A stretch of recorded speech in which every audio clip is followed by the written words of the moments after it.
파스콘 통제기 문화 인사드립니다. 금요특강 현월TV 윤목사입니다. 지난 13회 캠프 돌아보기 2부 시간 갖도록 하겠습니다. 이 시간도 이어 함께하며 14회 캠프 잘 준비하도록 합시다. 자, 일단 이제 무신론, 자 우리가 그 배경을 좀 알아봤고 이제 결과를 좀 봐야 되겠죠. 역사적 사건이 있어요. 뭐냐, 20세기 시작과 동시에 일어난 1, 2차 세계대전, 공산주의 혁명, 굉장히 파괴적인 사건, 이 배경에 무신사상이 있다는 겁니다. 놀랍죠. 그러니까 전쟁을 일으켰던 전쟁 광등이라고 불리는 어떤 독재자들의 철학은 하나같이 무신론적 철학이었어요.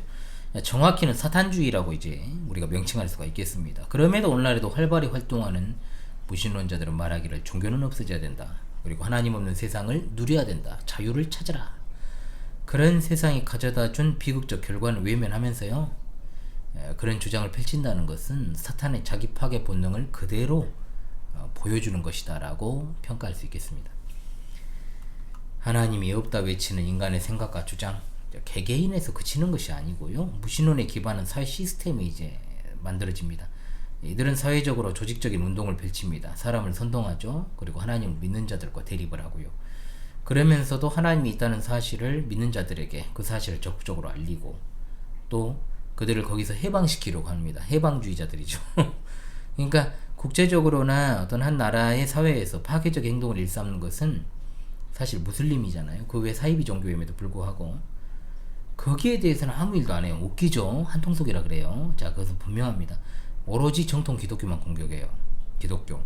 특히 자라나는 세대들은 이 공격에 너무 취약합니다. 취약해요. 이와 같은 사회교육 시스템에 점령당한 공교육 기관에 수업되어서 마음껏 유린당하고 있으니까요. 그러니까 이제 교회에 소속돼 있지만 아직 신앙이 여린 사람들은요, 이런 어떤 무신론자들의 주장에 좀 살짝 솔깃해요. 배도로 이어지죠. 이건 100%. 놀랍게도 오늘날 현대인의 정신세계를 지배하는 무신론적 사상을 들고 나왔던 뭐 일부에서 소개했던 그 인물들 있잖아요. 5인방 다 하나같이 기독교적 환경에서 나고 자란 것들이에요. 그런데도 그들은 하나님이 없다라고 한결같이 주장을 합니다. 이와 같은 일은 오늘날에도 일어날 수 있다는 거죠. 배도의 싹은 가장 가까운 곳에서부터 나고 자란다. 배도는 울타리 내부에서부터 제 영상이 있었죠. 코로나 팬데믹이라고 하는 작은 터널을 지금 빠져나온 상태, 그리고 앞으로는 그보다 훨씬 강력한 팬데믹이 세상을 덮을 것임은 이미 지금 덮고 있고요. 우리가 어렵지 않게 그것은 생각해낼 수가 있을 것입니다. 그런데 그 중에서 가장 무서운 게 뭐냐 했을 때 주저없이 저는 말합니다. 교회 안에 자생하는 영적 바이러스다. 전염병은 우리 육체의 생명을 앗아갈 수 있을지 모릅니다. 그로 인한 백신의 부작용도 마찬가지고요. 그러나 영적 바이러스는 어떻습니까? 영원한 생명으로부터 멀어지게 만들죠. 이보다 더 큰 재앙은 없어요. 따라서 진리 전쟁에 대해 살아남는 것이 가장 중요하다라고 하는 사실입니다. 그래서 고로 이것은 영적 팬데믹 시대라고 명칭할 수 있을 것입니다. 우리 교회 산하교육기관 성경교리학교 참으로 중요한 기관이고 제가 애착을 하고 있고 참으로 제가 여기에 소망을 두고 있습니다. 그런데 그렇게 해가지고 이 좋은 기회를 스스로 박탈한 인간도 있었죠. 작년에. 그잖아요. 참 안타깝고 그 영혼은 아쉽지만 어쩌겠어요. 그것이 자기의 수준인데. 이 성경교리학교는 단순한 교육기관이 아니에요. 이와 같은 무신론적 사상에 기반한 공교육으로부터 우리 학생들을, 우리 자녀를 지키기 위한 대체교육기관이다. 따라서 성경교리학교에 마음을 쏟고 또 필요한 성경교리와 또 인문사회 전반에 걸친 교양을 습득하는 일을 중점에 두고 제가 운영을 합니다. 제가 교장이면서 교사니까 또 여러분이 살아가는데 필요한 직업을 선택하는 일에 있어서도 성경교리학교가 길잡이가 돼야 된다고 저는 확신합니다. 제가 성경교리학교를 운영하는 목적이 바로 이거죠. 분명히 학교 공부는 하나님을 향한 여러분의 신앙에 별 도움을 주진 않습니다. 그리고 실제로 여러분의 실제적인 미래를 책임져 주지도 않아요. 오히려 영적으로 병들게 하는 심각한 바이러스가 도사리고 있다. 그러니까 당연히 여러분과 교회를 지킴으로 이 세대 속에서 보존되고 승리하기를 원하는 마음에서 이 성경교리학교의 존재의 의의가 있다라고 하는 겁니다. 그러니까 부탁드리지만 마음을 여기에 두고 살아가세요. 세상이 우리를 하나님에게서 벗어나게 만드는 사상으로 우리를 점차 망치려고 들지만 우리가 이같이 죄로 물든 세상에서 복음으로 빛이 나야 된다는 것, 하나님은 살아계신다는 사실을 여러분의 삶으로 증명해야 됩니다. 그래서 이 무신론이라고 하는 이 무시무시한 죄악으로부터 벗어나는 일에 우리가 통로가 돼야 된다라고 하는 거죠. 하나님이 없다는 생각에서 나오는 모든 것이 하나님 보시기에 성과는 상관이 없다는 것. 그러니까 시편 14편 1절의 말씀이잖아요.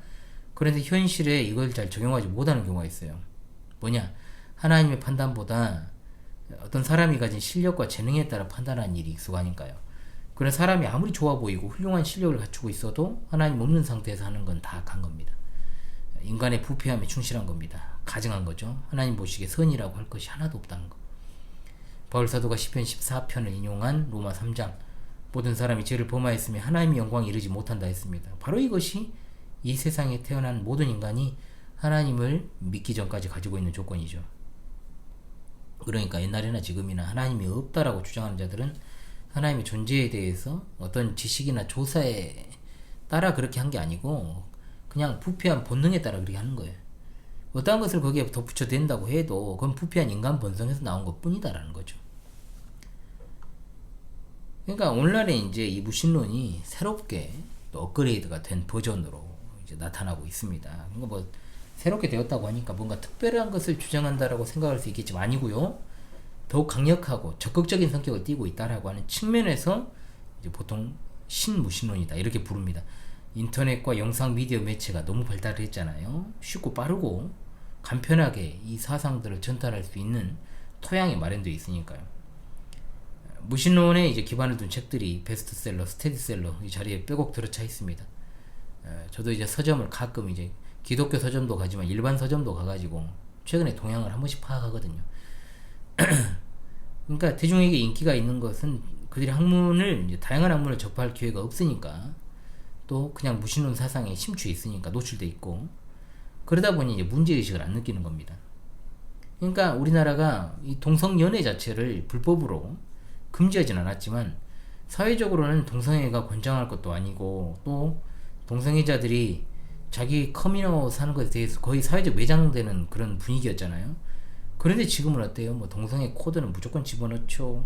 드라마 할 것도 없고 LGBT 막 다 등장을 하고 성전환한 이들이 대놓고 매스컴에 막 나타나고 환장하겠어요 진짜.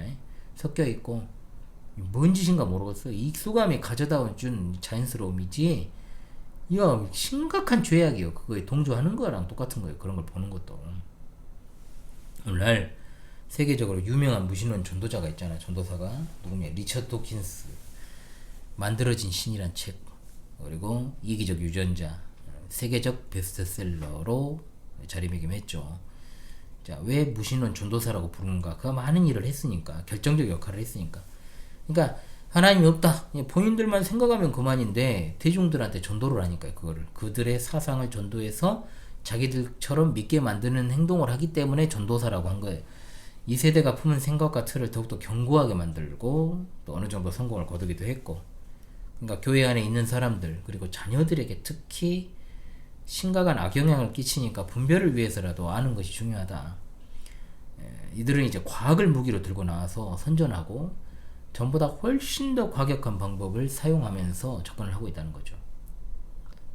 자, 과거에는 종교를 대놓고 악이라고 말한다거나 또는 뭐 신을 사악한 존재로 규정하고 적대시하고 이런 일은 없었습니다. 그런데 이제 어떻습니까? 그때는 인간의 이성을 중시하면서 그러면서 이제 신의 존재를 부정하고 이제 대적하는 수준이었다는 거죠. 근데 이제 오늘날의 무신론은 이제 종교를 악의 뿌리로 규정을 하고 하나님의 존재를 부정하고 종교를 아예 없애려는 노력을 이제 기울이고 있죠. 신이 없는 세상을 추구합니다. 종교 없는 세상 적극적으로 주장하면서 굉장히 과격하고 적극적으로 이제 공격을 합니다. 이건 이제 이 세상이 거의 저물어가고 있다는 걸 보여주는 한 단면입니다. 마지막에 하나님 믿는 사람들은, 제대로 믿는 사람들, 참된 신자는 거의 소수밖에 남지 않을 것이고 그와 같은 어떤 압박과 유혹에도 끝까지 남을 사람들만 남을 것이기 때문에 그렇습니다. 오늘도 충실하게 사탄의 도구적 역할을 적극적으로 수행하는 중에 있다라고 하는 거죠. 흔히 국내외적으로 끔찍한 사건 사고 발생하면 반드시 붙는 댓글이 있어요. 뭡니까? 역시 신은 존재하지 않는다. 그죠? 신이 존재한다면 어찌 이런 일이, 이런 말. 그러니까 이런 사고의 단초를 제공한 게 리처드 도킨스 같은 놈이다 이 말이에요. 응? 그러니까 2001년 9월 11일 제게도 굉장히 중요한 날이었습니다만은 9.11 사건에 대해서도 그 원인이 종교라고 이야기를 했으니까 미친놈이죠. 그러면서 이제 무신론을 더욱더 적극적으로 홍보하고 전도한 것입니다. 9.11은 상당히 다각도로 해석을 해야 될 사건임에도 그 모든 책임을 종교에 라고 해석을 했고, 또 그와 같은 생각을 만들어진 신이란 책에서 이제 드러내고 있습니다. 그러니까 보고 싶은 것만 보고 또 듣고 싶은 것만 듣는 대중들, 언제나 종교에 비판적이고 특히 이제 기독교에 대해서 기본적으로 좀 싫어하는, 혐오하는 감정 가진 자들을 자극하는 기폭제가 되었고, 또 크고 작은 사건이 일어날 때마다 또 신은 존재하는가 이런 뚱딴지 같은 댓글을 다는 사람들이 더욱더 늘어나게 만든 장본인이다. 자, 이와 같은 생각은 분명 인간의 부패한 본성에서부터 나온 것임을 부인할 수 없고, 다만 도킨스는 그걸 잘 알고 거기 심지에 불을 붙인 것이다 볼 수 있겠죠. 이분법이죠. 도킨스의 주장은 종교는 파괴적이다, 악하다, 과학은 건설적이고 유익하다, 이런 어떤 식의 사고가 도처에 깔려 있으니까요. 또 도킨스뿐만 아니라 이제 새로운 무신론 4인방이 있어요. 크리스토퍼 히친스, 데니얼 데닛, 샘 해리스, 이들이 다 4인방입니다. 그들을 지지하는 모임도 많아지고 있고요. 웃기는 건 뭐냐, 종교를 공격한다고는 하지만 대부분의 공격은 기독교에 집중되고 있어요. 목적이 분명하잖아요. 이게 나쁜 놈들이 정확히 이제 하나님을 향하고 있죠. 물론 무신론을 주장하면 당연히 기독교는 가짜가 됩니다. 반대로 기독교가 참이라면 무신론은 가짜가 되는 거죠. 한국 사회도 예의가 아니에요. 그러니까 기독교를 비롯해서 종교에 대한 신뢰도가 지난 코로나 시국에 완전히 바닥을 쳤고 지하로 들어갔고, 기독교에 대한 혐오도 상상을 초월해요 지금은. 그러니까 도킨스에 만들어진 신도 결국 정통 기독교의 하나님을 공격하는 일에 집중을 합니다. 한마디로 무신론은 종교 철학이에요. 그러니까 과학은 기독교를 공격하기 위해 꺼내는 무기고, 결국 그가 말하는 이제 무신론이라고 하는 것은 과학이라는 걸 무기로 기독교의 하나님이 존재하지 않는다는 것을 믿게 하려는 하나의 새로운 종교라고 봐야 되는 겁니다. 진화론도 종교고, 그죠? 원래 현대인들이 가장 신봉하는 것도 과학이고 과학자들이고, 그러니까 과학자들의 말을 진짜 신봉하잖아요. 인간들이 지가 모르고 쓰니까.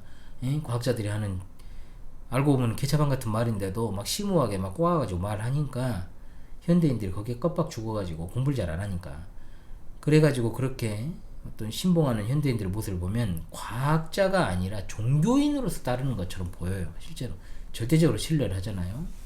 과학이 무슨 신을 증명합니까? 미친 것들이. 자, 리처드 도킨스 자신의 책 만들어진 신에서 아주 중요한 이야기를 했죠. 이 책이 내가 의도한 효과를 발휘한다면 책을 펼칠 때 종교가 졌던 독자들은 책을 덮을 때면 무신론자가 되어 있을 것이다. 뭐 먼저 그냥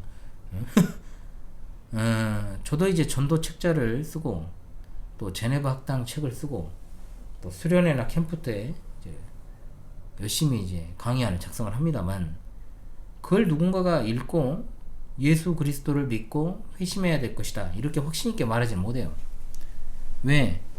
이건 그야말로 하나님이 없다고 하는 자의 교만함과 무식함의 어떤 어리석음이다. 그러니까 도킨스가 말하는 것은 그의 말을 통해서 분명히 종교라는 걸 드러내고 있잖아요. 그 사상이 종교다. 왜냐? 신이 없다면 굳이 그토록 없는 신에 대해서 공격할 필요가 없잖아요. 그런데 적극적으로 공격을 하잖아요. 그것도 기독교 하나님을 가장 적극적으로 반대하고 공격하고, 없는 신이면 그대로 놔둬도 되잖아요. 무방한데 없는 신을 그렇게 공격을 하니까 결국 그것은 그리스도교를 반대하기 위한 하나의 종교를 주장하는 모습이다. 이런 부분에서 오히려 참된 기독교가, 즉 기독교가 참된 종교임이 드러난다고 볼 수 있고, 그는 참으로 사탄의 충실한 도구가 되어서 성경에 계시된 하나님을 공격하기 위해 자기들의 선배들의 옛사상을 발전시켜 새로운 무신론 종교를 창시하기에 이르렀다는 거죠. 우리가 사는 시대가 얼마나 끔찍해요. 이와 같은 세상에서 우리가 참된 교회에 소속되어서 하나님을 믿고 살아간다는 것이 얼마나 기적인가요. 앞으로는 더욱더 극렬하게 어떤 이런 사상들이 등장하게 될 것이고 때문에 분별하고 저항해야 될 것입니다. 거기에 대해서 그냥 차단하고 그냥 이렇게 할 뿐만 아니라 우리도 적극적으로 거의 저항을 해야 된다는 거죠. 하나님의 계시된 진리인 성경, 역사 속에서 인간이 만들어낸 신과 우상들이 많이 있음을 그대로 말하고 있어요. 예측할 수도 없고 일관되지도 않고 공의도 없고 도덕성도 없는 가짜신 우상이다. 그러나 성경에 계시는 하나님은 인간의 죄악과 타락에도 그들을 공의로 다스리시고 구원하시는 분이시다. 인간의 제한된 이성과 눈으로 보고 만질 수 없고 시간과 공간의 제약을 받지 않으시는 영이시고 인격적 절대자이신 삼위일체 하나님. 자연 법칙을 만드셨지만 그 법칙에 얽매이지도 않으신, 우리가 볼 수 없지만 하나님은 늘 우리와 인격적인 교통을 하고 계시고 자신을 계시하시고 증거하시는 분, 그 죄에 대해서는 거룩함과 공의를 나타내시는 분, 바로 하나님이십니다. 그렇기 때문에 이것들은 절대로 하나님의 의에 대한 개념을 이해하지 못하죠. 죄와 의에 대한 개념을 생각을 할 때 하나님의 기준이라는 걸 모르니까 우리는 그런 식 믿을 수 없다라고 하는 겁니다. 그래 하나님께서 가나안 민족을 심판하실 때도요, 유예기간이 400년이었어 무려. 그런데도 그들이 죄악을 차곡차곡 쌓았고 하나님이 정하신 죄악의 쓰레기통이 꽉 차니까 그들을 심판하시기 위해 이스라엘 백성을 이끌어내시죠. 원래 그들은 모든 인간은 죄로 말미암아 멸망당해 죽을 수밖에 없는 존재임을 모릅니다. 그 인간이 어떻게 하나님으로부터 구원받고 의롭다함을 받는지도 모르죠. 하나님과의 언약관계를 알 길이 없고 하나님은 자신이 창조하신 세상을 공의로 다스리십니다. 말씀하시고 또 말씀하신 것을 역사에서 실행하시고 그런 가운데 자기 백성에게 사랑과 공의와 자비를 베푸시고 한눈 팔 때 질투하시고 그리고 징계하시고 이런 게 안 보이죠. 그들의 눈에는. 그러니까 특정 사건이나 사고에 집착해서 비난을 그냥 일삼는 거예요. 자, 우리가 13회 캠프를 통해서 중요한 것을 알았잖아요. 이 세대의 생각과 행동의 틀, 새로운 무신론으로 가득 찬 세상에서 생각 없이 그냥 그런 것이 있는가 보다 하지 말고 우리대로 우리 일을 더 해야 돼요. 뭐냐? 더욱더 하나님을 바르게 알기 위해 힘써야 된다 이 말입니다. 우리 학생 여러분, 그들의 무식하고 어리석은 주장과 같은 하나님이 아니심을 우리가 안다면 정말 정확하게 하나님을 아는 지식이 중요하고 그렇지 않을 때 그들의 말이 더 일리 있게 들릴 수밖에 없어요. 그러니까 성경에 계시는 하나님을 바르게 알아야 됩니다. 이 세상의 창조자, 주권자, 구원자이시며 지금도 우리와 인격적인 관계를 맺으시며 말씀하시고 계시는 하나님, 그 말씀을 반드시 지키시는 신실하신 우리 하나님 정확히 알아야 됩니다. 교회를 다니는데 하나님에 대한 지식이 정확하지가 않으니까 흐리멍텅하니까 리처드 토키스 같은 이 종교 사기꾼 놈한테 속여가지고 그런 책이나 요것이 되세요 하면서 사서 보기나 하고 말이에요. 제대로 보지도 않을 거면서 말이에요. 사놓고 이제 라면 받침하기에도 너무 비싸고 두껍잖아요. 미혹당하는 거죠. 그러니까 하나님이 없다고 말한 이 세대에서 우리가 가져야 될 태도는 뭐냐? 하나님으로 힘써하는 것이다. 구주 예수 그리스도의 은혜와 그러한 지식에서 자라가는 것이다. 그러니까 절대로 생각 없이 살면 안 됩니다. 생각 없이 살면 안 돼요. 진짜로. 생각 없이 요절 외우지 마세요. 생각 없이 요리문답 암송하지 말고 생각 없이 영상 보고 댓글 달지 말라고 해도 그냥 생각 없이 다는 것 같아. 그 정말로 자주 좀 생각 없어 보이는 때가 많아요. 진짜 왜 그럴까? 그러면 안 돼요. 컴퓨터를 정말 때려 부숴버리기 전에 스마트폰을 그만하시고 분별하고 저항하려면 진짜로 내가 믿는 하나님을 알기를 힘쓰고 사랑하고 하나님과 그분과 교회를 대적하는 그 자들에 맞서 저항하고 싸워야 돼요. 그리고 일상에서 하나님과 늘 친밀하게 교제하고. 근데 좀 수박 거달기식이 많죠. 그냥 믿는다고 말을 하고 보통 영혼 없는 말 한다, 영혼 없는 신앙한다 이러죠. 자, 그건 안 됩니다. 배도자로 가는 지름길이에요. 지금이야 제가 이제 옆에서 딱 늘 지켜보고 있고 훈육하면서 강압에 앉아 있을 수는 있겠지만 진짜 생각하지 못한 사이에 교회에서 멀어질 수 있다는 거 조심해야 돼요. 그런 꼴을 보고자 제가 이 고생하는 것도 아니고, 그쵸? 정신 차리고 이 세대를 본받지 말고 하나님 아는 것에 자라가고 하나님과 동행하는 여러분 될 수 있기를 바래요. 그러면 성경에 계시는 하나님을 진짜 진심으로 알기를 힘써야 돼요. 아는 척하는 사람이 되지 말고요. 진정으로 잘 아세요. 그렇게 하려면 매일 성경 읽고 가까이 하고 요리문답을 진심으로 암송하며 요들도 그렇게 해야 되는 거예요. 혼나지 않기 위해 하는 게 돼서는 안 되잖아요. 물론 그렇게도 하는 것이 좋다고 생각할 수 있지만 미래는 없는 거죠. 그렇게 했을 땐 한시적으로 지도하고 끝나는 사람이 아니고 여러분이 어른이 되어서도 여러분을 지도하고 목양하는 사람은 저예요. 아시겠어요? 우리 성경교회학교 캠프 학생들, 그와 같은 미래적 관계를 생각하지 않으면 굳이 그렇게 할 이유도 없죠. 이 영상을 그리고 우리 성도들도 봐야 돼요. 응? 보라고 책도 그렇게 한 20권 정도 인쇄해 놨는데 가져가는 사람 하나, 응? 갖다 주면은 또 그냥 헛되게 그냥, 응? 집에 그냥 쌓아놓고 그냥 보지도 않을까봐 그냥 말해도 그냥 가져갈 생각도 안 하고 그러니까. 응? 외부 동지들한테 몇 권 나눠주고 그랬습니다만은 교회 다니는 사람 되지 말고 교회로서 살아가는 사람들이 돼야 됩니다. 교회가 아니면 내 삶이 설명이 안 돼. 이런 정도의 삶을 살아야 돼요. 언제나 하나님을 중심에서, 말씀을 중심에서 판단하고 교회 중심에서 일상을 설계하며 살아가십시오. 그렇게 하지 않으면 이 세대가 잡아먹어요. 리처드 도키슨 같은 무신론 놈에게 잡아먹혀가지고 한때 교회 다녔지 왕년의 신자가 될 수도 있어요. 어떤 것도 단정할 수 없어요. 지금이 모든 것을 결정한다. 다음으로 이야기 좀 하십시오. 지금부터 최선을 다해 하나님을 알기 힘쓰고 보상바라고 하는 행위 그만하고, 보상은 알아서 주어지니까 개나 고양이도 보상받으려고 하잖아요. 나를 구원하신 하나님을 진짜 사랑하는 마음을 가지고 말씀도 읽고 기도하고 요리문답 암송하고 캠프 책자도 공부하고. 다음 없어요. 만약에 그렇지 않으면 진짜 다음 없어져 버린 사람 생겼잖아요 벌써. 응? 그죠? 진짜예요.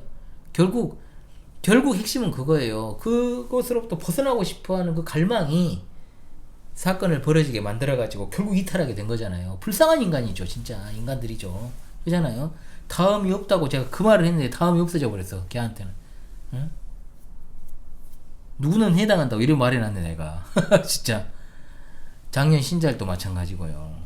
다음이 없을 수 있어요. 14회가 마지막이 될 수 있다고요. 응? 24회 수련회가 마지막이 될 수 있다고요. 천국에 가는 순간까지 계속 공부하며 살아가야죠. 14회 성경교리학교 캠프를 5일 앞두고 금요특강 지난 13회 캠프 돌아보기 시간 현월TV 윤목사였습니다. 우리 학생 여러분 캠프 때 만납시다.